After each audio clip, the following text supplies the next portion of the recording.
Tapi sastra itu merupakan jalan luhur kebaikan yang sebenarnya melampaui filsafat. Itulah sebabnya kalau para filosof di zaman dulu itu sekaligus sastrawan, sastrawan di zaman dulu itu sekaligus filosof.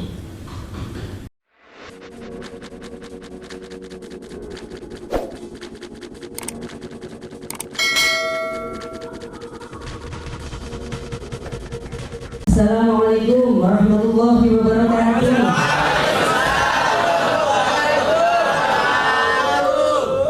Cik urung tani, belum bangun. Salam sastra. Salam. Ya. Pada pagi hari ini kita akan berbicara tentang bagaimana mahasiswa BSA itu tidak hanya gandrung tetapi percaya diri dengan jurusannya. Dan bagaimana menatap masa depan dengan sastra. Bisa nggak sih untuk boleh duit gitu ya? Nah itu yang dikhawatirkan itu. Nanti saya bacakan satu puisinya Pak Kuswaidi yang berjudul Episode Baru. Nah itu kepada narasumber Bapak Kuswaidi Syafi'i atau Cak Kus, dipersilakan.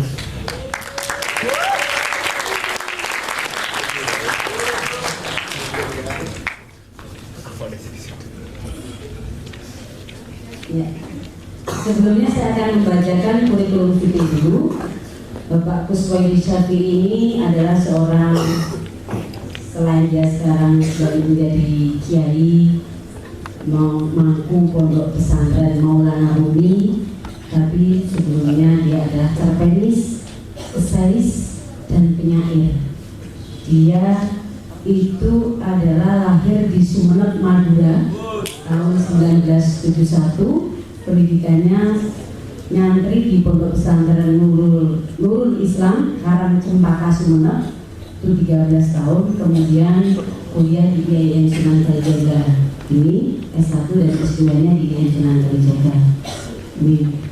Karya-karyanya yang perlu Anda contoh, dan saya berharap ada yang lebih dari Pak Kus atau Cak Kus, itu tarian Mabu Allah, itu puisi sufistik, itu diterbitkan tahun 1999 dan edisi terbaru 2003. Kemudian Memanjat Bukit Cahaya, itu cerpen Fajar Pustaka tahun 2000, dan kumpulan puisi lagi Pohon Sidrah Fajar Pustaka tahun 2000, dan Tafakur di Ujung Cinta ini esai ini Pustaka Pelajar tahun 2003, dan masih banyak lagi yang pada waktu mahasiswa itu saya tahu dan menyaksikan bahwa tulisan-tulisannya banyak bertebaran di Kompas, Republika, pokoknya media massa papan atas ini. Nah,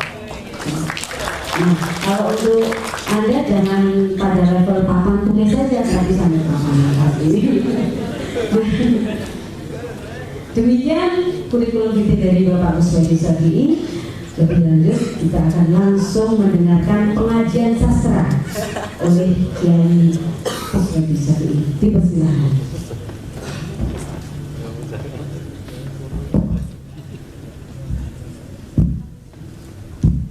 Assalamualaikum warahmatullahi wabarakatuh. Waalaikumsalam. Bismillahirrahmanirrahim. Hamdan wa thana'an laka ya Allah, salatan wa salaman laka ya Habibullah wa ala alika wa ashabika ya khairul khalqillah, amma ba'du. Saya akan mengawali kuliah umum pada pagi hari ini dengan membacakan puisi dari Imam Muhammad Al-Busiri Sahibul Burdah. Pada pertama itu berjudul Al-Ghazal wa Syakwal Gharam, yaitu nyanyian dan rintihan cinta. Saya baca dua-duanya sekaligus, yaitu bahasa Arabnya dan terjemahannya secara bebas versi saya. Amin tadakuri dira min birri salami mazjadadan anjara min maqladin bidani alhabatir rihu min tilqa'i ka'zimatin wa almadal bardu bil dhalma'i min idhami sallallahu alaihi. Adakah lantaran engkau ingat kepada tetangga yang berada di Risalah, engkau mencucurkan air mata berbau dengan darah? Atau engkau menangis karena angin yang berhembus di lembah Kadhimah? Atau engkau berduka karena menyaksikan kilat yang menyambar dari gunung Idomi di malam hari? Kama li'ainaika in qulta tufahamata wa ma'likal bika in qulta stafiqihini. Ayah satu sabu anal hubba mungkatimun ma'baina munsajimin midwa mubbalini. Ada apa dengan kedua matamu? Walaupun kau berusaha untuk menahannya, tumpah jua air mata itu. Ada apa dengan hatimu? Walaupun kau bersungguh-sungguh meredamnya, membara pula ia. Adakah orang menyangka bahwa cinta itu tersembunyi antara dera air mata dan hati yang membara? Laulal hawa lam turid daman ala talalin wala arif dhalil bani wal alamin. Fakaifa tungkir hubban ba'da ma syahidat bi alaika udulud damai wassaqami sallallahu alaihi. Andaikan bukan karena cinta, tak mungkin kau tumpahkan air mata di atas reruntuhan rumah si dia. Andaikan bukan karena cinta, tak mungkin engkau begadang sepanjang malam mengenang korban dan gunung alam. Bagaimana mungkin kau pungkiri cinta setelah dua saksi yang adil berkecak pinggang di hadapanmu, yaitu air mata dan derita. Wa athbata al-wajdu khatta ya'bradin wa dhalan mithla al-bahari ala khaddayka wal anami. Na'am saratayku man ahwa farraqani wal hubbu ya'taridul ladzati bil alami sallallahu alaihi. Cinta telah menggores kedua pipimu. Cinta itu miliknya kurang bagus. Apa ini lebih kurang bagus? Cinta telah menggores kedua pipimu dengan gerai air mata dan burat-burat ketuaan. Begitu indah, seperti bunga bahar yang berwarna kuning dan bunga anam yang berwarna merah. Ya, memang melintas bayang-bayang orang aku cintai. Lalu itu membuatku tidak pernah bisa tidur di malam hari. Sungguh cinta telah menukar kenikmatan dengan derita. Tepuk tangan.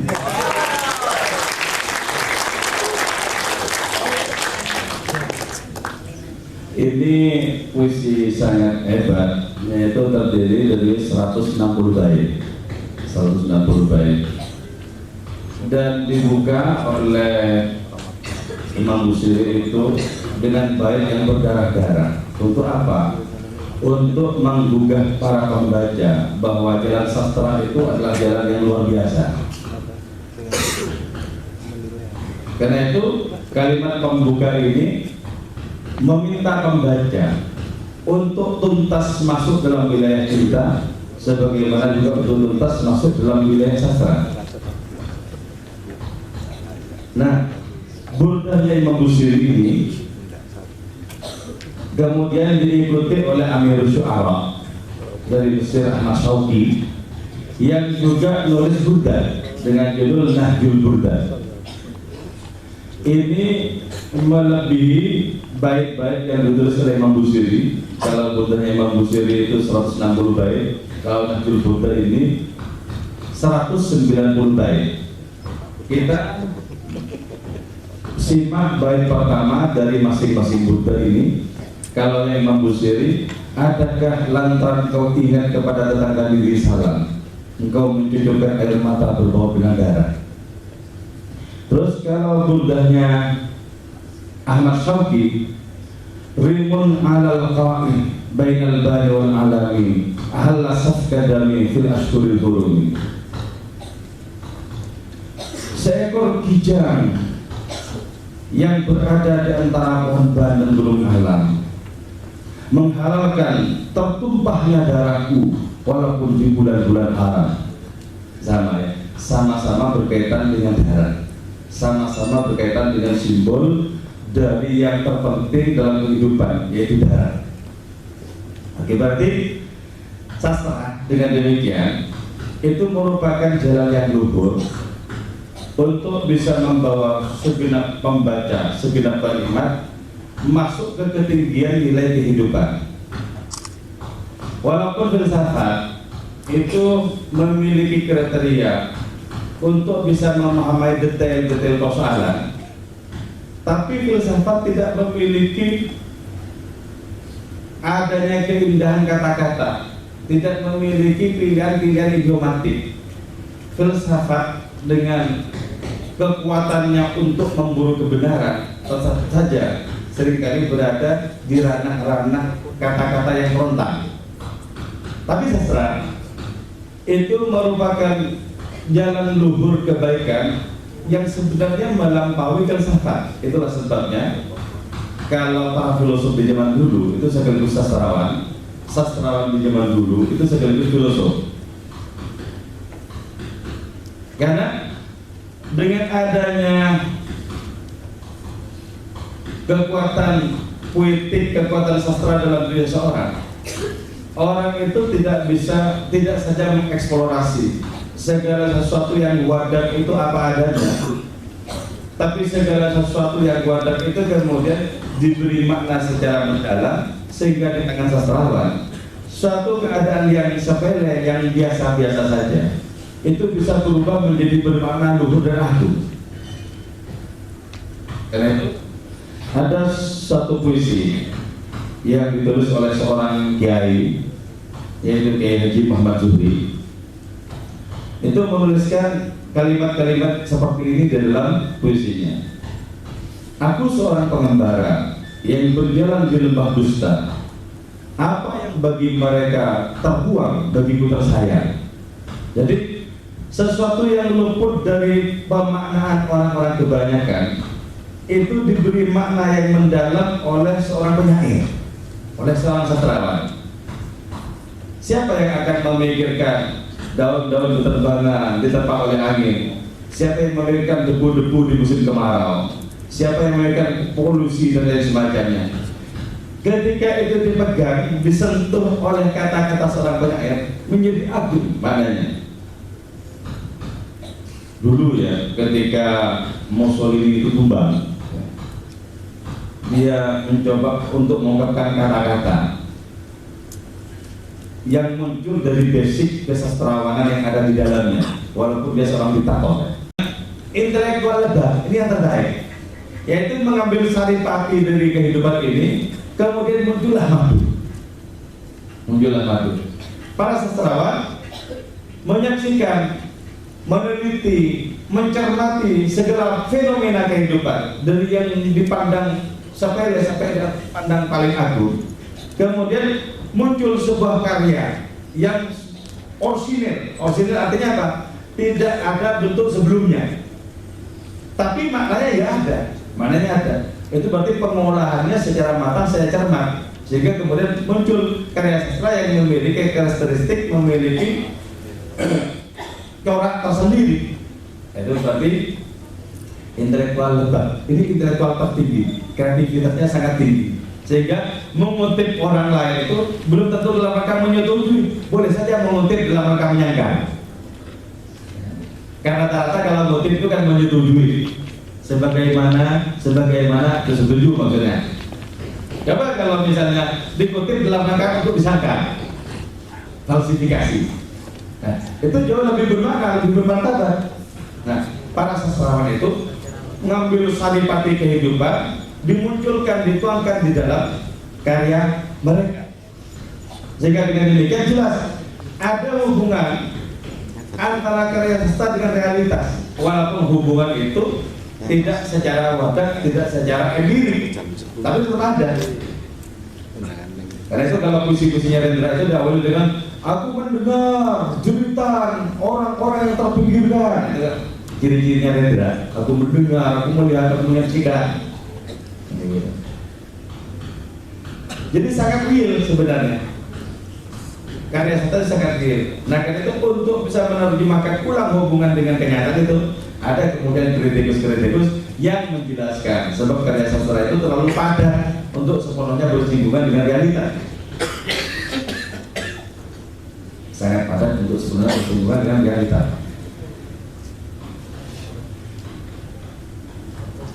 Padatnya karya sastra itu berarti karena makna yang ada di dalam itu sangat luas dengan diwakili oleh kata-kata yang bernuansa simbolik.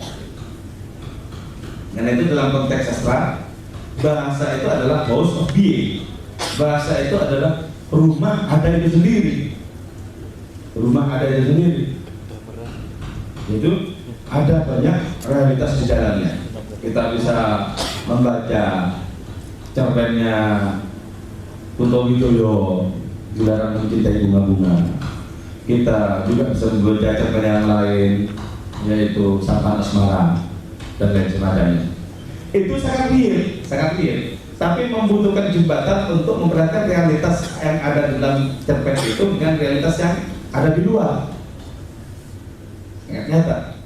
Karena itu para sastrawan nggak mungkin kehilangan bekal, nggak mungkin. Sebab selama kehidupan ini masih berlangsung, sastrawan itu masih senantiasa berkreasi dengan karya-karya baru. Sastrawan itu senantiasa terbukakan imajinasinya untuk memunculkan karya-karya berikutnya. Walaupun kadang, bahkan seringkali, karya-karya puncaknya itu berada di awal. Karya-karya puncaknya berada di awal.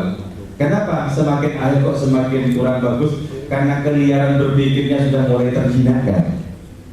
Jadi karena itu kalau sudah mulai jinak itu sudah mulai kurang kreatif, juga sudah tidak produktif secara maknawi. Ya, ini pengantar ya, biar ada waktu untuk berdialog, bahkan mungkin lebih banyak dialognya itu lebih bagus. Sebab kok lama-lama saya berbicara itu, kok lama ini seperti khotbah di masjid ini, tidak enak rasanya. Ya, terima kasih Pak Bagus. Jadi bisa digarisbawahi bahwa dari orang Cak Kus tadi begitu kita terbuka hati dan pikiran melihat karya sastra bak lautan yang atau hutan yang belum banyak belum kita jamah. Kalau Anda setuju bahwa potret karya sastra itu adalah produk sosial masyarakat, membaca karya sastra adalah membaca kehidupan. Dan sastra menurut Cak Kus adalah peningkatan kesadaran tertinggi dari kehidupan bersama. Itu bagaimana untuk menjembatani karya sastra yang cukup padat dan bermakna itu, maka ada yang namanya kritikus.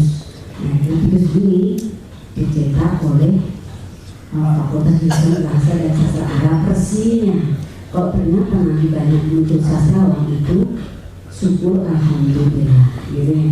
Ya. Tadi sebenarnya di tengah-tengah kita itu ada Ustadz Syihabuddin Qoyubi, ada Ustadz Bahru Bunyamin di belakang. Kita barusan datang Ustadz Ustari. Nah, ini nanti penyemangat kita. Selamat datang para Ustadz. Assalamualaikum warahmatullahi wabarakatuh. Nama saya Istiqbal Nur Rahman dari angkatan 2011.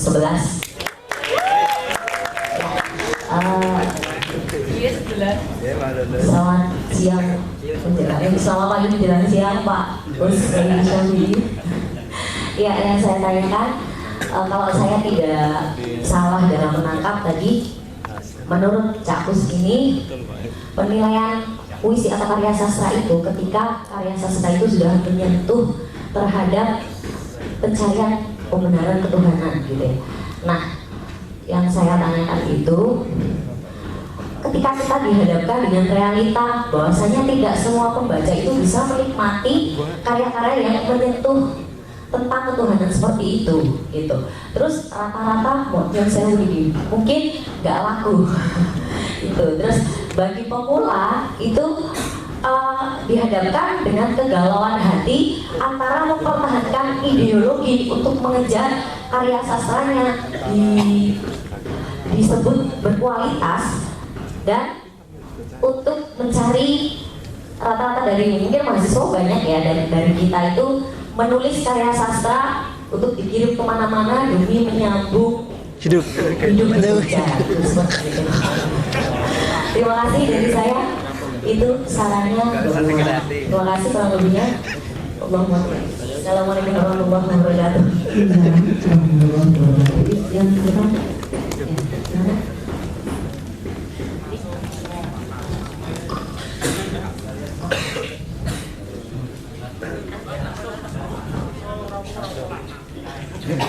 Vokal.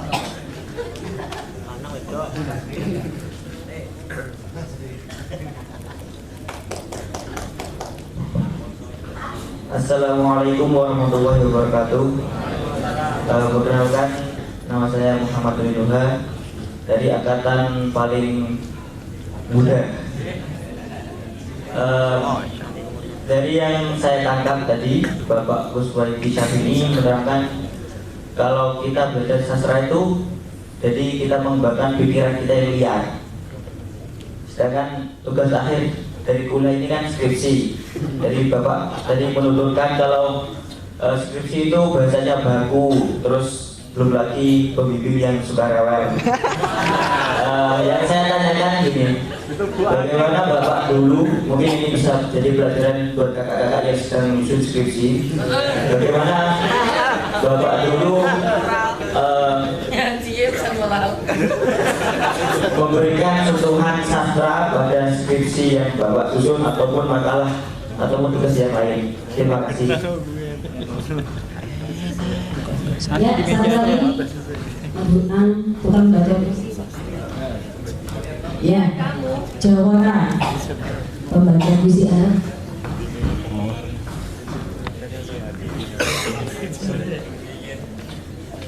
Perkenalkan. Assalamualaikum warahmatullahi wabarakatuh.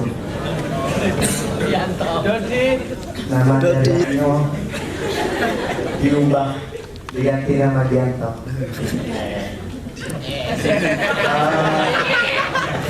Mohon para penduduk yang saya tanyakan dan menjadi kegalauan saya, puisi. Ketika memang ada sedikit ini ya, keterkaitan antara Daud Pak Fatah tadi, ketika teman-teman baca puisi dari pihak tertentu merasa terganggu. Mungkin ini salah satu bahwa puisi itu sudah tidak diterima di masyarakat, atau bisa saja puisi itu sudah tidak aktual lagi di kalangan orang-orang bawah. Saya pernah baca puisinya Rendra yang dalam cuplikannya itu penyair salon yang bersajak tentang anggur dan rembulan, sementara di sampingnya bla bla bla. Itu menandakan bahwa kritikan Rendra terhadap para penyair, ya penyair hanya saja menulis tentang cinta, tidak menulis tentang keadaan. Ini terbukti. Pertanyaan yang saya ajukan, sejauh mana pengaruh sastra terhadap lingkungan, gitu, terhadap masyarakat, terhadap perubahan bangsa.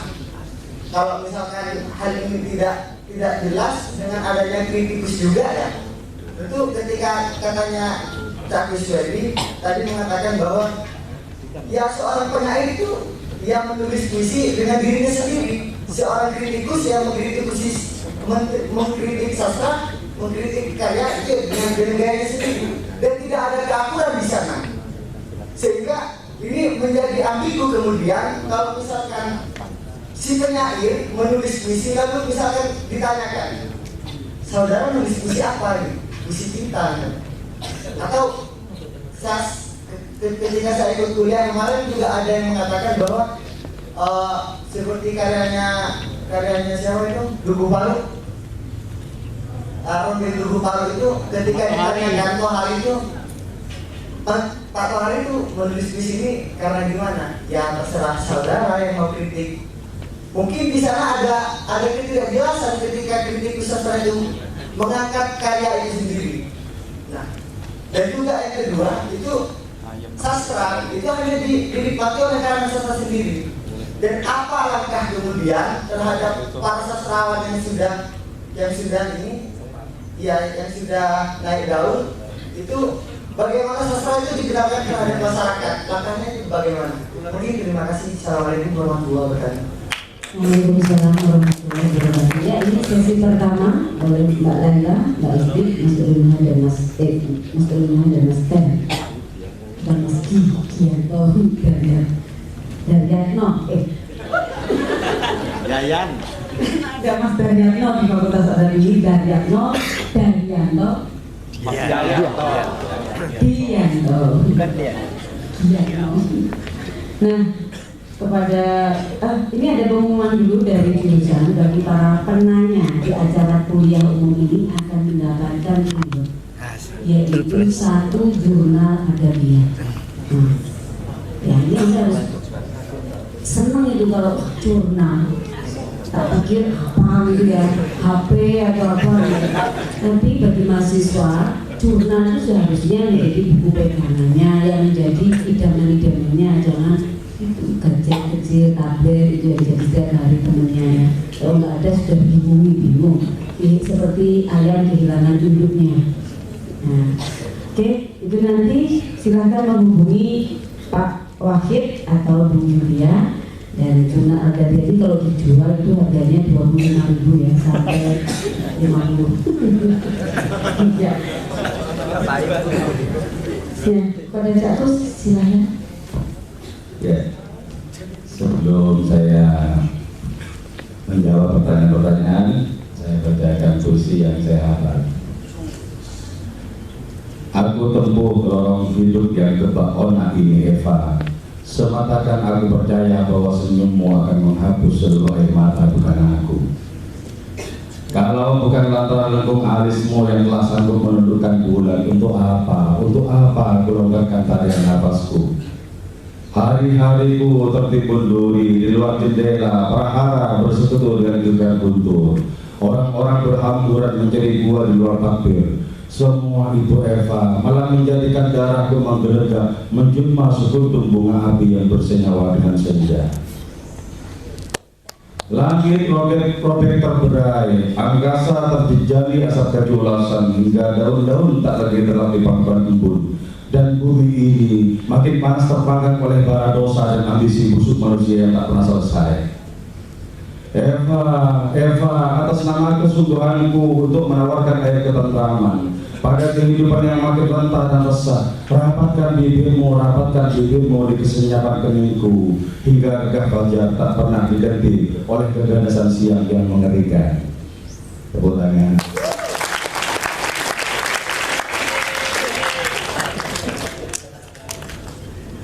Ini dari Lady ya, semester 1.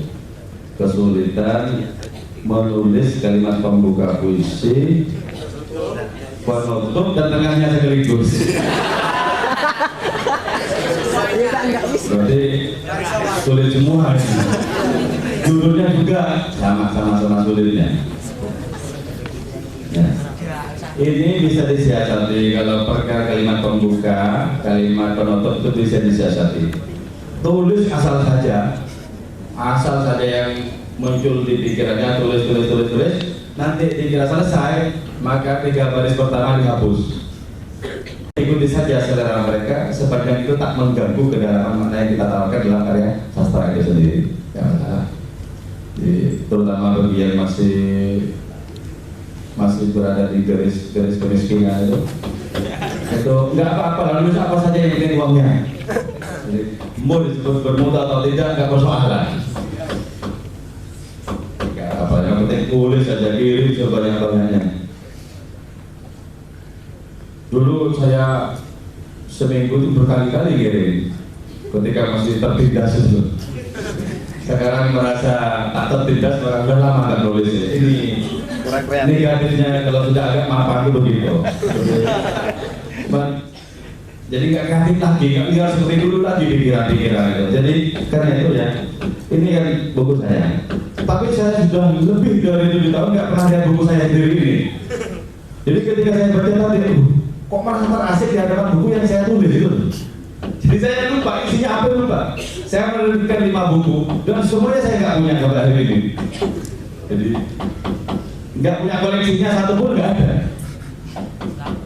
Karena sudah berubah dari dunia perbukuan. Tapi jangan meniru saya, berbahaya ya. Terus dari Uli ini ya tentang skripsi ya. Oke, skripsi. Kalau skripsi saya itu bahasanya putih. Skripsi saya itu bahasanya putih, tidak saklek dan kaku sebagaimana puisi. Iya, tidak kaku sebagaimana semestinya puisi. Terus saya akan diminta untuk merubah sama pemuji-pemujinya itu. Saya tantang, kalau bisa menggugurkan argumen saya rubah. Tapi kalau tidak bisa menggugurkan argumen saya, tidak bisa mengalahkan debat saya nggak mau. Untuk apa juga saya rubah? Mau kepaduan saya tidak buta kok. Akhirnya si pembimbing itu, pemuji-pemuji, orang kayak gini nggak usah bikin momen. Di satu-satunya ujian skripsi yang membacakan puisi itu di dalam ujian itu cuma saya. Sepanjang sejarah seluruh diri. Jadi saya baca ujian skripsi sekaligus membacakan puisi di dalamnya. Dan untuk memberikan nilai A mungkin tinggal juga pemuji-pemujinya itu. Untuk memberikan nilai C atau D apalagi itu juga gak punya alasan, akhirnya kasih B+. Jadi saya tahu psikologi pemuji itu paham deh.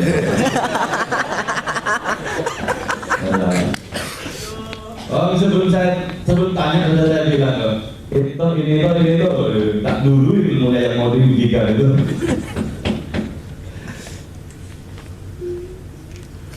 Ya. Makalah juga sama begitu. Bahkan ada makalah saya di pasca sarjana konsentrasi filsafat Islam itu yang bentuknya itu surat. Saya diminta untuk bikin makalah oleh Profesor Dr. Amin Abdullah tentang hermeneutika. Saya nulis 7 surat untuk Eva. Tapi isinya tentang hermeneutika itu. Saya mencoba untuk memuji seperti apa intelektualitas Amin Abdullah. Geleng kepala. Ayo kita dialog lagi ya. Akhirnya ya dapat A. Kalau yang ini perlu ditiru. Jadi makalah atau skripsi bagi orang-orang yang sudah terbiasa dengan bahasa puitik, ya agak ada nuansa puitiknya itu enggak masalah. Yang penting tetap bahasanya terang benderang, maksudnya apa jelas. Jelas. Jangan menggunakan puisi-puisi dalam puisi, dalam skripsi ya, itu haram hukumnya. Terus puisi tidak diterima oleh dunia sosial. Iya memang. Puisi itu karena itu kemudian banyak nggak laku loh, kalau diterbitkan nggak laku. Jangankan cuma puisi-puisinya penyanyi pemula ya. Puisi-puisi Afrizal Malna aja nggak laku. Nggak laku. Kenapa? Wong di dalam seperti orang ngoceh-ngoceh sendiri. Apa maunya itu nggak jelas. Ya. Jadi bukan untuk laku perkara puisi itu, tapi untuk menjalani proses-proses pemaknaan dalam kehidupan secara filosofis yang bentuknya nanti ungkapannya itu adalah puisi. Karena itu puisi itu seperti evolusi ya. Seperti bergemuruh di dalamnya sendiri. Jadi harus ada yang menerjemahkan dalam bentuk bahasa-bahasa yang gamblang puisi itu biar bisa dipahami. Saya kira itu. Ya. Semakin panas ya. Silakan nanti untuk termin kedua. Jadi untuk menjembatani antara sastra yang seolah-olah seperti menara gading atau nggak diterima di masyarakat, itu yang menggambarkan adalah kritikus sastra. Dan kritikus sastra itu yang mahasiswa sastra ini yang belajar tentang teori-teori sastra dari struktural sampai pasca struktural. Nah, oke.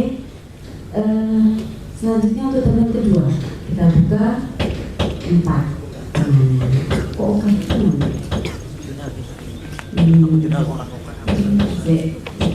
Rahmat Salihin 1, Mirza,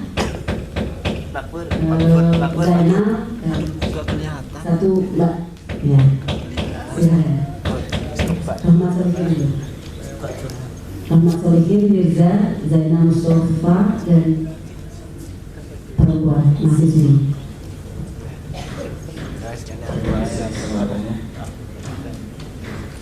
siang Cakus, selamat siang Bu Ani dan teman-teman semuanya. Di Indonesia ada sastra sofistik. Untuk kali ini saya ingin bertanya sedikit tentang kaitannya puisi sofistik yang sering ditulis oleh Cakus. Di Al-Quran ada tadi disebutkan juga bahwa kabura maktan gawawi antakulu ma'ala taf'alun. Kemudian di Asy-Syu'ara Allah mencela orang-orang penyair, tapi di akhir ada semacam legalitas untuk penyair, yaitu penyair yang beriman. Meskipun ada seperti itu, berkaitan dengan proses kreatif saya yang sekarang mulai mandek.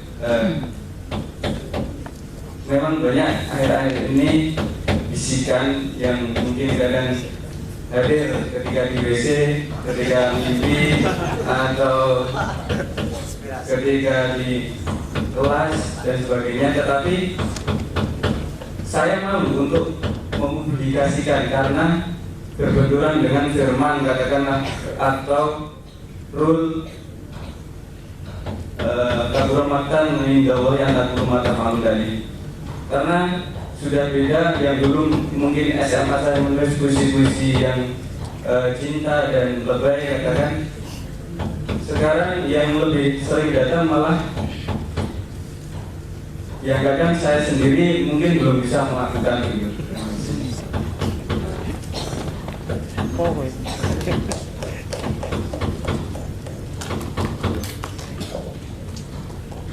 Assalamualaikum warahmatullahi wabarakatuh.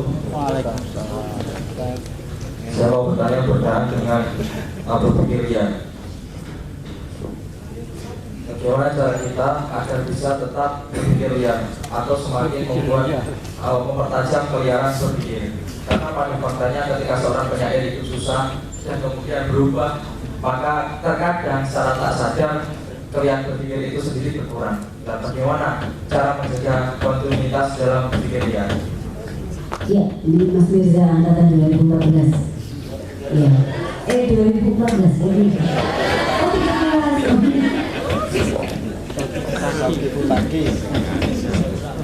Ya. Satu lagi, dua lagi. Ya, saya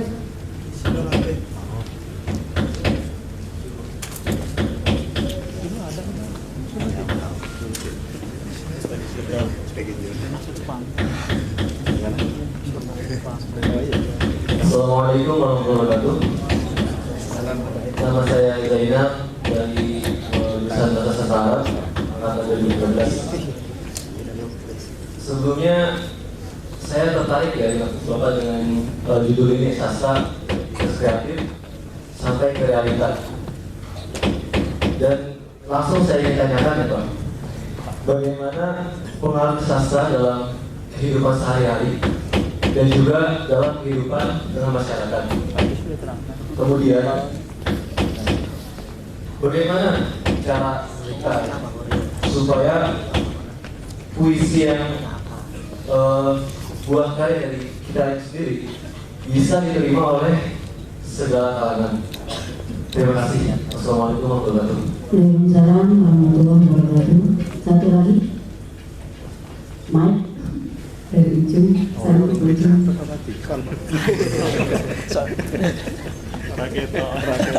Iya.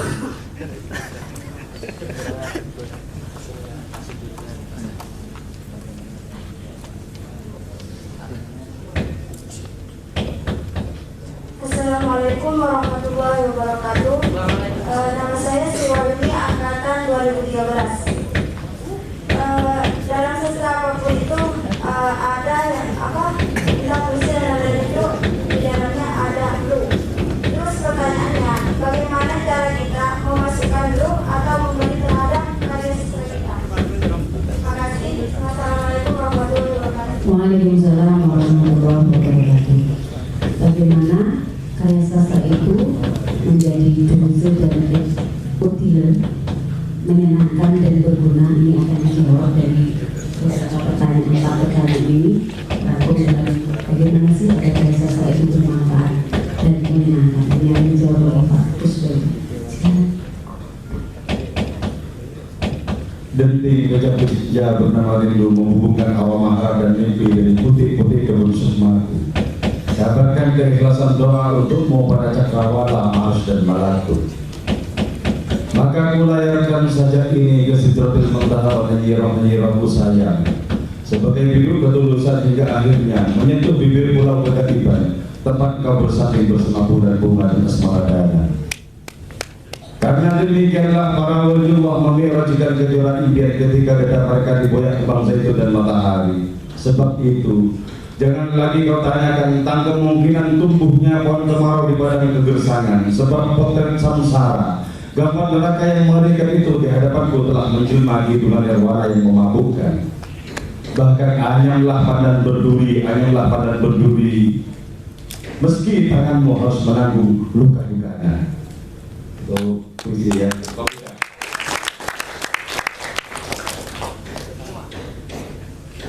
Puisi ya. Ada kutipan dari Van Heren yang tahun 9 saya tulis di Jawa Pos. Betapa banyak sufi menjadi penyair, tapi tak seorang pun penyair menjadi sufi. Itu realitas ya, realitas. Dan itu bedakan antara sufi penyair dan penyair sufi. Kalau sufi penyair itu pengalaman keilahiannya, experience of spirituality-nya itu mengantarkan dia untuk mengungkapkan apa yang sudah dialami berupa keindahan-keindahan ilahiyah, sehingga muncul puisi-puisi yang tak terbendung. Maulana Rumi itu menulis Masnawi, jumlahnya berapa bait? 25.000 bait Masnawi, terdiri dari 6 jilid tebel-tebel. Itu kata Maulana Rumi, andaikan aku diberikan 100 tahun umur dalam kehidupan ini, kemudian aku dimatikan, diberikan lagi umur kepadaku 100 tahun, dimatikan, diberikan lagi umur kepadaku 100 tahun, itu pun tidak akan pernah selesai. Aku tuliskan cinta di lembar-lembar buku. Iya, kalau orang sudah mengalami itu nggak ada batasnya, nggak ada batasnya. Orang-orang mengalami itu nggak ada batasnya. Nah, memang ada ancaman-ancaman dari Al-Quran kepada orang-orang yang hanya bisa berkata-kata tetapi tidak mengamalkan ya. Dan barat penyair dicemooh juga dalam Al-Quran. Dan tadi umul wahun alladzina hum gimana Pak? Fi kulli wadin yahimun innal ladzina amanu wa amilus sholati wa penyair yang beriman dan beramal saleh. Nah, puisi sufistik itu tidak semuanya ditulis oleh sufi, tapi bisa juga ditulis oleh penyair yang bersufi-sufi. Jadi kalau penyair sufi itu adalah penyair yang bersufi-sufi ya di dalam puisinya. Itu semacam penjajakan. Syukur-syukur kalau bisa dijadikan sebagai sebuah tren, sebagai sebuah jalan untuk membangun piramida kepenyairannya. Tapi misalnya ada rasa takut untuk mempublikasikan. Kenapa? Karena takut tidak sama antara perilaku dengan nilai-nilai luhur yang ada dalam puisinya. Nah, pertanyaannya adalah yang perlu ditarik itu adalah orangnya ditarik ke puisi atau puisinya ditarik ke orangnya.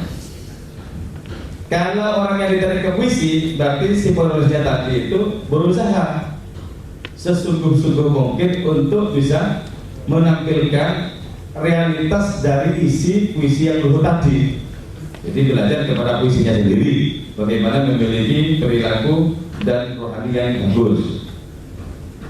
Tapi kalau misalnya puisi ditarik kepada orangnya, ya tulislah karya puisi yang tidak jauh-jauh dari target si penulisnya itu sendiri. Apakah dengan cara seperti ini misalnya beralasan rasa takut itu sebenarnya?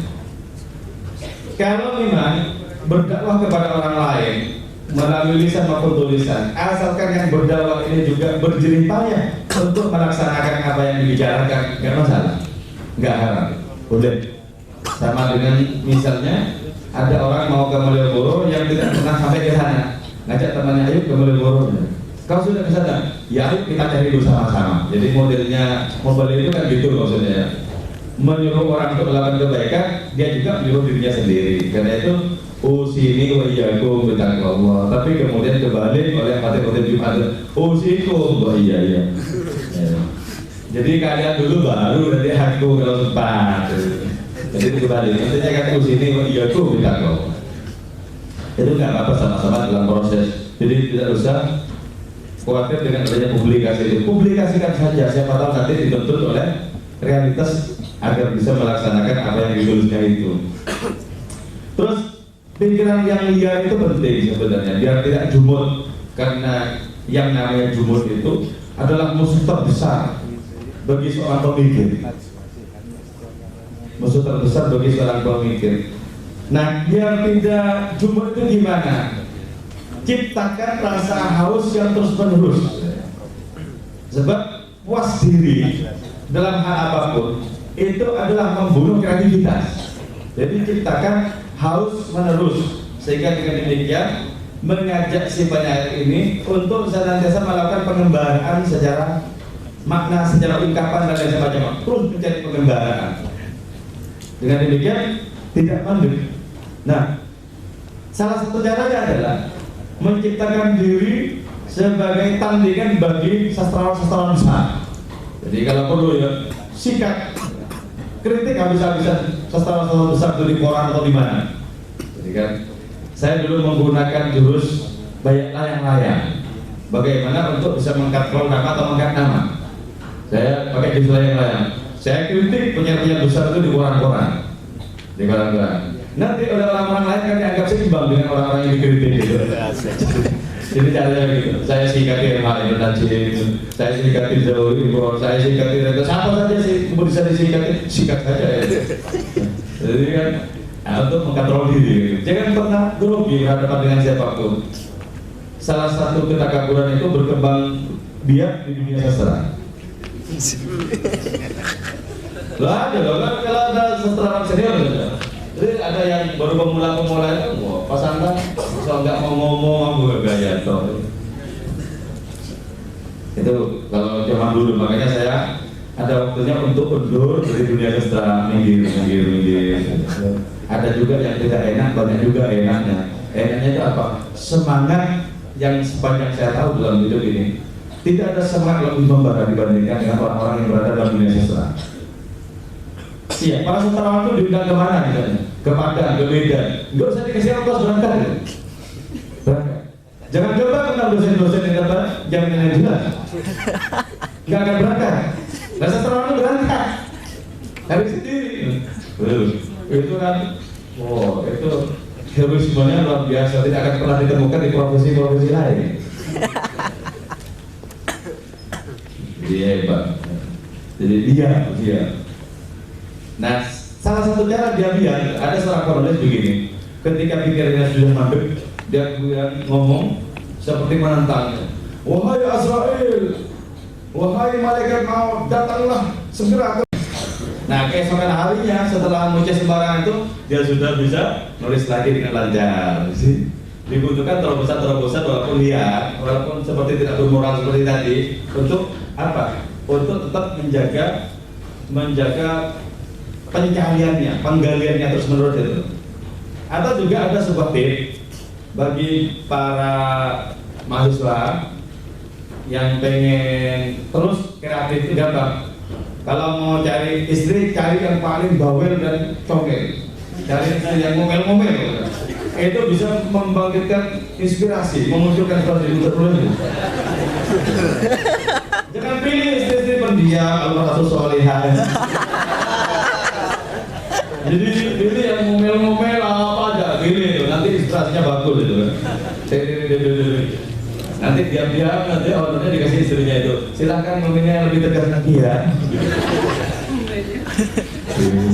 Jadi itu biar tidak mandul. Pokoknya segala sesuatu yang sudah dirasa tentram nyaman itu bikin mandul kok. Bikin perasaan-perasaan yang senantiasa miris itu bikin. Terus bisa begitu. Nah, sastra atau puisi itu gimana bisa diterima di segala kalangan? Nggak mungkin sastra itu bisa diterima oleh seluruh kalangan, nggak mungkin. Aku dilahirkan, kata Gibran ya, aku dilahirkan tidak untuk membahagiakan semua orang. Padahal karya-karya Gibran itu sudah paling enak dibaca oleh semua kalangan dan paling dalam maknanya. Sampai Gibran sendiri memberikan garansi, memberikan jaminan. Wallazi aqulul ati bilisanil wahidin. Saya qulul apa ya? Wallazi aqulul ati bilisanil wahidin, saya qulul ati bilisanil albidah. Itu kata Gibran. Apa yang aku katakan sekarang akan diungkapkan oleh ribuan orang di kemudian hari. Dan karya-karya itu enak dan bisa dipahami. Tapi itu pun juga tidak bisa membahagiakan semua orang, dipahami semua orang, tidak bisa. Jadi nggak bisa setelah itu bisa dipahami oleh semua orang, nggak bisa. Sudah bukan kelasnya, bukan di situ sastra itu. Jadi karena itu sastra itu ya kita berharap dengan sastra itu bisa dicerna oleh orang-orang yang cerdas saja, yang orang-orang cerdas yang bisa. Ya itu loh, itu ya. Jadi kesana harapannya. Jangan untuk semua orang, terlalu tinggi, terlalu elit untuk semua orang. Jadi nggak bisa untuk semua kalangan, nggak bisa. Terus bagaimana menaruh ruh di dalam puisi? Ruh dalam puisi itu artinya apa? Makna yang mendalam di dalam puisi itu sendiri. Itu ruh namanya. Seperti puisi Embun yang saya bacakan tadi karya Zawingo. Embun yang dikabarkan tak fasih gema itu kan cuma dia. Tak fasih gema, tidak banyak ngoceh, tidak ngomel seperti tadi. Embun yang dikabarkan tak fasih gema itu heningnya menyadap ribuan gejala. Jadi bening embun itu bisa menyadap ribuan gejala dunia ini bisa sadar. Nah, dalam perih yang sempurna, luka bunga dikecup sukma, dunia markahlah. Jadi ada pengharapan dari adanya kebeningan di dalam batin seseorang. Untuk apa? Untuk merekahkan dunia, merekahkan lingkungan, merekahkan keluarga, kawan-kawan dan sebagainya agar menjadi indah. Nah, itu roh. Jadi roh itu adalah kedalaman makna yang diletakkan dalam puisi. Nah, itu yang membutuhkan adanya perenungan. Perenungan. Itu nanti akan membedakan puisi dangkal atau puisi mendalam. Di situ nanti yang membedakan. Puisi-puisi yang mendalam maknanya akan bisa hidup bertahun-tahun bahkan berabad-abad. Coba, Burdahnya Imam Busiri itu ditulis di abad ke-13. Sampai sekarang masih dipelajari di mana-mana dan tidak pernah basi rasanya. Terus Masnawinya Imam Maulana Bumi itu sama juga, ditulis di awal-awal abad ke-12, ke-13, sama juga, tidak pernah lengkap. Bahkan Fakhruddin Atar di dalam kumpulan puisinya The Cover of the Bird, Mantiqut Tahir itu, dia di akhir puisinya mengatakan begini, nanti kalian para pembaca mungkin menyaksikan dunia ini hancur lantak oleh datangnya hari kiamat. Bintang demi bintang, rembulan matahari berserakan, seluruh isi angkasa raya ini bertabrakan. Tapi lihatlah, waktu itu puisi itu masih utuh. Jadi kan semacam penegasan tentang keabadian, makna yang mendalam di dalam karya-karya sastra yang baik. Karena itu karya seperti Buddha atau seperti Masnawi, puisi-puisi yang dilahirkan oleh orang-orang suci itu ya berdampingan dengan Quran dan hadis itu. Jadi berada satu tingkat di bawahnya Quran dan hadis. Jadi abadi sebagaimana juga Al-Quran hadis itu abadi. Mereka yang menulis juga puisi-puisi dengan kesucian batin itu karyanya juga menjadi abadi dan seperti itu. Yang mulai dari tahap awal ecek-ecek yang masalah permulaan saja. Sebagaimana juga alinea yang pertama kedua tadi bisa dihapus, nanti yang ketiga dijaga. Oke. Jadi karya sastra atau puisi itu adalah kalau keluar dari kesucian batin itu ya akan abadi. Tapi kalau ukurannya kalau karya sastra itu ecek-ecek atau dangkal, maka dia ya instan saja saat itu. Seperti lagu-lagu dangdut. SMS, bang SMS itu hilang sudah, ganti lagi. Ganti mencari alamatnya itu sudah hilang, ganti lagi. Ya. Bosan lagi balik lagi ya, itu karena instan dan langka. Kalau puisi-puisi yang keluar dari kesucian hati atau yang dalam, maka dia akan tak akan oleh waktu. Ya, masih ada? Kalau tidak ada, akan kita akhiri. Jam 11. Dua lagi ya? Dua lagi. Makmur. Nanti selanjutnya ada forum sendiri akan difasilitasi oleh Ibu jurusan Ibu Kajur. Nanti ada workshop kepenulisan, ada workshop terjemah, dan ada workshop lainnya yang memacu kreativitas mahasiswa. Ya, dari satu sama Makmur. Makmur pada Rizal itu kan 3. Dan Rizal Makmur sama satu. Masnya ya. Ya, untuk menegaskan lagi bahwa Pak Cakus ini punya kelebihan. Kelebihannya itu apa? Dia banyak hafal syair. Dia banyak hafal gitu ya. Jadi kalau mau disebutkan nanti dibacakan Pak Putra coba iki syair sopo, langsung dia paham. Pengarangnya siapa itu langsung tahu. Gitu ya. Ini salah satu kelebihan Cakus lagi. Silakan Mas Dahriza. Pertanyaan saya singkat, mengapa kebanyakan orang bilang bahwa sastrawan itu seperti orang gila? Jadi seolah saya ingin jadi sastrawan nanti takut bilang orang gila. Gimana tanggapannya menyikapi orang-orang tersebut agar tidak ini apa? Iya, menggila-gilakan mencemooh atau menjelek-jelekan sastrawan. Itu aja. Terima kasih. Iya, iya. Terus, Makbul?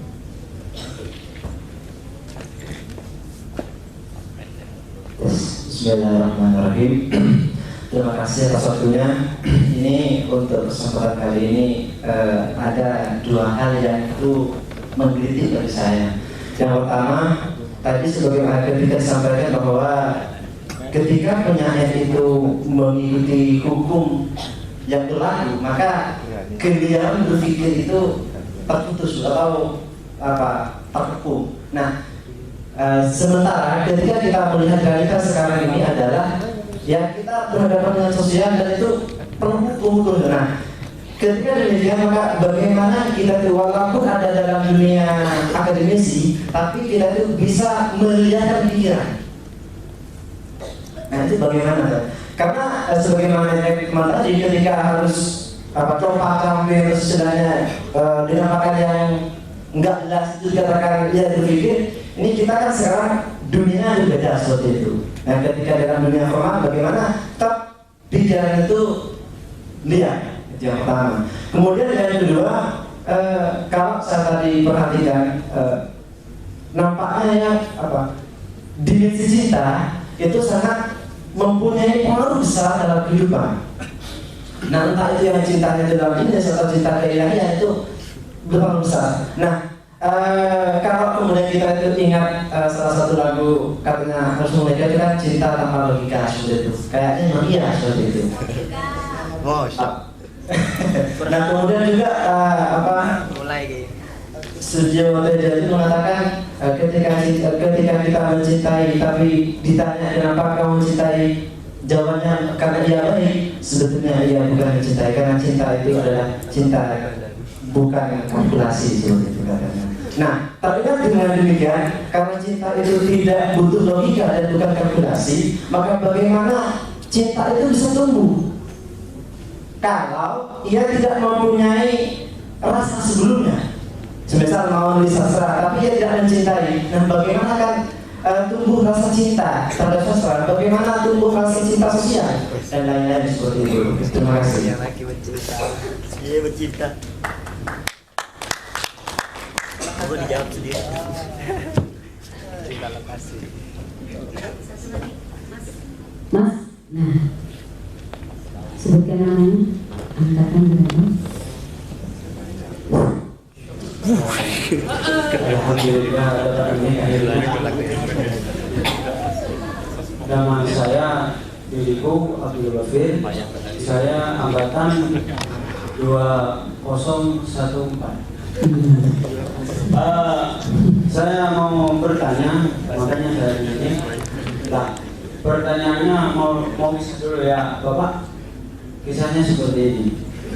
Ada seorang anak. Ini Budi. Ini Mama Budi. Jadi ini adalah Budi anaknya Mama. Jadi Mama bukan anaknya Budi, melainkan Mama itu orang tuanya Budi. Pasalnya mamanya itu melahirkan Budi. Setelah itu si Budi tersebut belajar, terus belajar sampai ke pondok. Lah ketika di pondok dia belajar selama 3 tahun dan pengabdian lalu melanjutkan kuliah ke UIN Sunan Kalijaga. Kebetulan dia lulus di BSA. Katanya singkatannya bahasa dan sastra Arab. Terus setelah itu pada awal-awal masuk temu-temu ada kuliah umum. Si Budi itu ikut kuliah umum dan kebetulan bersama Gus Waidi Syafi'i, tapi ada di depan, saya bersama teman. Lah setelah itu Budi itu menyerap pelajaran yang diberikan oleh Syafi'i, Bapak Syafi'i. Setelah itu Budi tersebut bersastra atau menuangkan sastranya terhadap mamanya Budi yang ada di rumahnya Budi. Contohnya, jangan kau jadi lembaran, rejahan pun tumpas. Lah dia mau minta kirim. Lah mamanya nggak mengerti apa. Lalu apa nak dibalas lagi? Apakah kau tak tahu derita rejahan yang telah hilang sekepi demi sekepi? Mamanya masih bingung. Lah pertanyaannya seperti ini saja. Seluas manakah atau sedangkal apakah sastra kalau dikaitkan dengan etika terhadap orang tua? Sedangkan pemikiran orang tua dan anak tentu saja tidak begitu sama. Bisa saja itu tidak sama, namanya orang tua dan anak lah seperti itu. Dan pertanyaan selanjutnya yaitu ini terlalu banyak yang nanya tadi, jadi pertanyaan saya itu diambil yang sana. Assalamualaikum warahmatullahi wabarakatuh. Akhirnya Budi dan Gus Waidi main bola. Ya, silakan Pak Gus. Hatiku yang rindu telah hampir kepadamu. Tulang-tulangku jauh dalam penjara. Mengapa kau sembunyikan wajahmu dariku? Namun kita tak kenal rintangan. Kau lintah, aku sakitnya. Kau sedih, aku senang. Hilau kencanamu bagaikan anak panah nusuk-nusuk kalbuku. Walau tak pernah anggur menyentuh bibirku, oleh rindu aku mabuk. Walau tak pernah anggur menyentuh bibirku, oleh rindu aku mabuk. Dan di laut pedih-pedihmu, kapal hidup dan harapku karam. Oh engkau yang senantiasa menyinarkan matahari baru di langit, dalam gurun-gurun cintamu aku tinggal dan mengembara.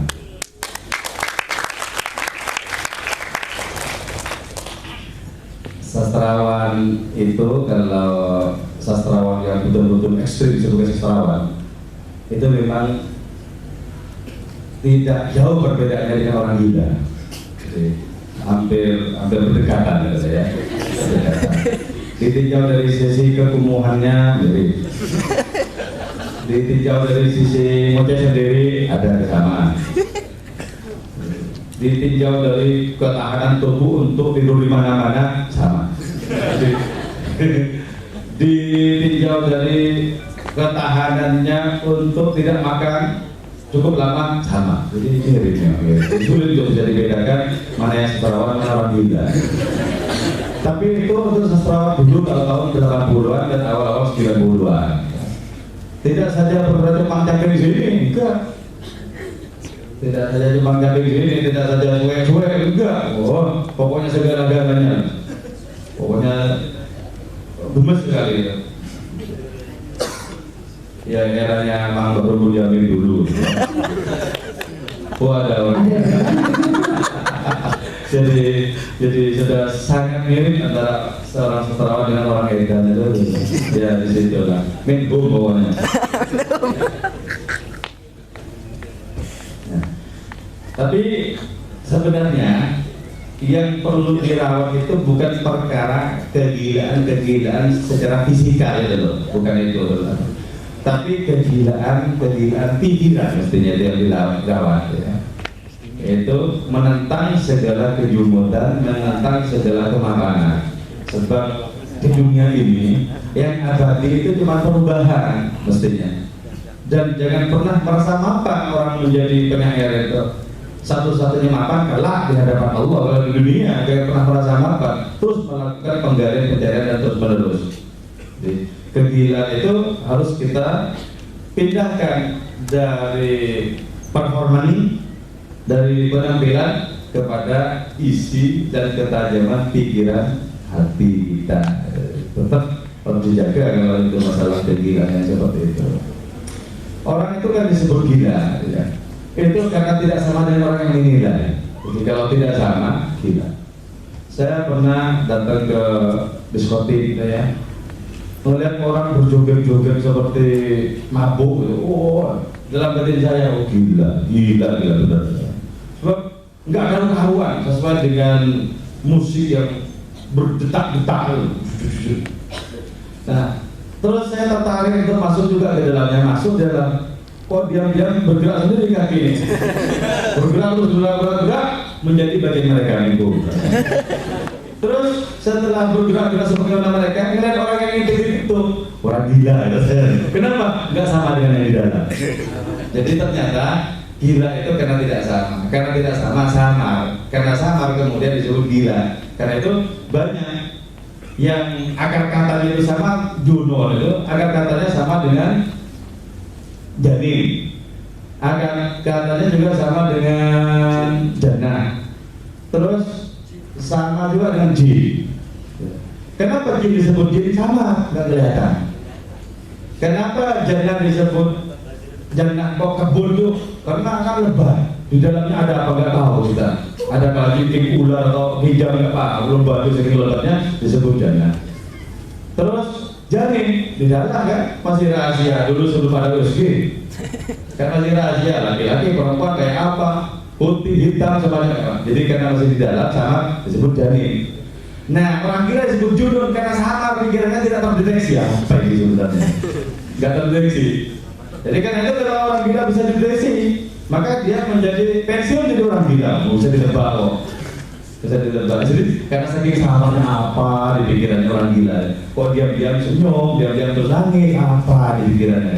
Membuat orang penasaran, karena itu disebut dengan gila. Dan berbahagialah, beruntunglah, terpujilah orang yang gila kepada Allah Subhanahu wa Ta'ala. Jadi harus dijaga, keliaran itu dijaga. Jadi liar itu dengan demikian tidak harus performan pikiran saja. Atau yang mungkin ya, filosof paling tertib di dunia. Orang waktu itu untuk mengetahui jam 12 itu tidak usah lihat jam, enggak. Pokoknya kalau menentukan itu lewat itu pasti jam 12. Terus sopan banget, tertib banget. Tapi filsafat yang menjadi sangat sulit untuk bisa dipahami gitu loh. Jadi yang liar itu apanya? Pikiran filosofisnya. Jadi yang liar itu mestinya apa? Pikiran kepenyairannya, pikiran kesastrawannya. Itu mestinya liar, tidak masalah.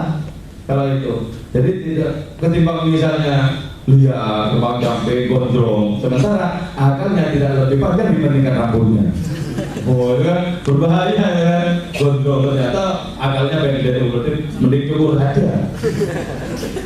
Akalnya tidak lebih panjang dari rambutnya sendiri. Kalau rambutnya segini nggak masalah panjang, tapi ketika memberikan solusi jelas, memberikan terobosan jelas, pikirannya cemerlang, itu bagus sesuai dengan rambutnya. Gitu. Saya dengan rambut tok, celana bolong-bolong tok. Ternyata ketika ditanya pendapatnya hidup. Nggak kepake. Nah, cinta itu memang ditakdirkan untuk tidak bisa dipahami. Kalau bisa dipahami, bukan cinta namanya. Karena itu wal hubbu ya'qadul ladzat bil alami. Cinta itu menukar kenikmatan dengan derita. Itu cinta. Tapi orang yang kena penyakit cinta selamanya tidak ingin sembuh. Padahal jelas penyakit ya. Wala tadi bimunhasimi, penyakitku ini nggak mungkin nanti akan tersembuhkan. Kenapa? Ini penyakit paling nikmat selama hidupku. Namanya penyakit cinta. Jadi kalau masih ada kalkulasi, hitung-hitungan berapa rupiah ngebosi, wah bukan cinta. Saya dulu pernah punya teman sekelas. Sekarang sudah menjadi profesor doktor loh. Teman sekelas itu. Nah, teman sekelas itu jatuh cinta kepada seorang perempuan dari Jawa Barat. Temanku sekelas ini kan biasa merokok. Nah, sementara ceweknya Jawa Barat itu nggak suka cowok merokok. Gak usah merokok. Udah nggak merokok, dibela-belain cintanya katanya. Tak cintanya, tak nafsunya. Dibela-belain. Setelah dibela-belain nggak merokok, akhirnya ditolak juga. Nah, bilang teman saya, aku sudah bersungguh-sungguh gak merokok, akhirnya ditolak juga. Kalau tahu begini caranya, dulu bandul aku tetap merokok aja. Jadi, itu kan berarti apa? Masih hitung-hitungan, itu bukan cinta dalam subuh, hitung-hitungan. Kalau ada laki-laki perdotaan sama perempuan, terus laki-lakinya bilang, sudah berapa kali aku traktir kamu? Nah, nafsu. Jelas nafsu. Karena itu perempuan-perempuan terus harus cerdik, harus cerdas untuk menilai. Laki-laki mendekati perempuan jangan langsung terima, lihat dulu matanya, nafsu, cinta, nafsu, cinta. Jadi jangan gampang langsung, wah, dibacakan 1-2 puisi langsung menggerayu. Jangan. Eman-eman terus. Wal hubbu ya'qadul ladzat bil alami. Nah, gimana cara menumbuhkan cinta? Itu pun juga persaingan itu berada di luar segala cinta. Cinta itu di luar kenapa? Di luar bagaimana? Di luar berapa? Lagi mana? Jalani saja entah nanti sampai cinta atau tidak. Jalani saja. Tetap tidak masuk akal kok yang namanya cinta. Cinta kenapa? Karena hidupnya banyak juga yang punya hidup begitu. Kenapa nggak cinta? Karena suaranya yang nyanyi lagi lagu bahasa Arab tadi enggak juga, suara juga lebih bagus ada, kok enggak cinta? Jadi enggak masuk akal. Nah karena itu rawatlah ketidak masuk akal cinta ini biar tetap sakral. Jangan kemudian sok dipahami setiap keterangan tentang cinta itu cuma bulirnya, tidak akan pernah menembus dalamnya. Kenapa? Cinta itu merupakan sifat Allah sebenarnya, dan karena itu abadi. Karena itu hati-hati dengan yang kesidulnya itu, hati-hati dengan yang palsunya itu, dengan imitasinya. Apa itu? Nafsu. Jadi nafsu itu imitasi dari cinta, kepalsuan dari cinta, wujudnya nafsu. Jadi kalau begitu. Terus kalau kepada bapak ibu nggak usah pakai bersastra, gitu ya. Orang-orang baru belajar sastra itu begitu. Siapa saja mau disapa dengan bahasa puisi. Adakah senja sudah beranak pinak di dalam pikiran bawah ibu? Apa maksudnya ini? Baru tulis satu dari dan. Jadi, nggak ditutup ada kayak gitu modelnya. Ya nggak bisa, jadi harus disesuaikan dengan siapa. Tapi begitulah ya. Kalau orang-orang baru belajar silat itu kan, jurus 1-2 jalannya begini. Ada nggak yang mau nentang? Sama orang-orang baru belajar puisi juga begitu. Apa saja mau dipuisikan, kepada siapa saja mau ngomong puisi. Coba ya dengarkan sebentar ini. Jadi tidak kepada semua orang kemudian kita menggunakan bahasa puisi itu nggak bisa. Kalau ini nasar kodri mengkulihin. Berbicaralah dengan bahasa sesuai dengan kadar akal mereka. Jadi berbicara dengan ibu dengan bahasa ibu, berbicara dengan penyair dengan bahasa penyair. Muhammad Iqbal pernah bilang, saya ini seorang filosof, kata Muhammad Iqbal. Saya sudah membaca filsafat kelas dunia. Tapi lihatlah sekarang di hadapan cucuku, aku menjadi budak-budak yang senantiasa ditunggangi. Aku juga berbicara dengan cucuku dengan bahasa cucuku. Ada apa? Kamu anak nanti apa? Jadi, Jadi padahal ini sudah kelas dunia kan. Pokoknya bayi kecil udah ngerti anaknya siapa masih ditanya lagi. Anaknya siapa? Jadi orang yang kelas dunia pikirannya itu dengan bijak berbicara dengan bahasa bayi. Ya mestinya begitu. Jadi kita tahu dengan siapa kita berbicara. Itu enak kan? Oke, kayaknya capek ya. Saya akan menutup dengan puisi ya. Ini puisinya Sutarji Kalsubari. Walau punya air besar takkan sampai sebatas Allah. Dulu pernah kuharap Tuhan dalam diri, sekarang tak. Kalau matiku bagai batu tamat, bagai pasir tamat, jiwa membubung dalam baris-baris saja. 7 puncak membilang-bilang nyeri hari mengucap di atas pasir kutulis rindu-rindu. Walau seluruh huruf habislah sudah, air bataku belum sampai sebatas Allah. Bukannya saya kira ini yang saya sampaikan. Mudah-mudahan oleh Allah Subhanahu wa taala ditumbuhkan jiwa-jiwa kesusastraan, ditumbuhkan jiwa-jiwa kepenyairan, ditumbuhkan jiwa-jiwa yang senantiasa gelisah untuk menemukan kebenaran yang lebih dalam, dan dijadikan orang-orang yang kreatif telah kembali kepada asal usulnya sendiri, memberikan kemanfaatan kepada lingkungannya, kepada masyarakatnya. Amin ya rabbal alamin. Wassalamualaikum warahmatullahi wabarakatuh. Waalaikumsalam warahmatullahi wabarakatuh. Terima kasih Cak Kuswaidi. Kita mendapatkan peningkatan yang luar biasa ya. Ini baru satu pintu untuk masuk. Anda mau masuk ke jurusan bahasa dan sastra, baru satu pintu. Mungkin ada ribu-ribu pintu atau beberapa pintu, gitu ya. Ya. Untuk itu, pada Pak Kus, terima kasih. Saya tidak perlu menggarisbawahi atau memberikan kesimpulan karena semuanya tadi inti dan kesimpulan semuanya. Ya, assalamualaikum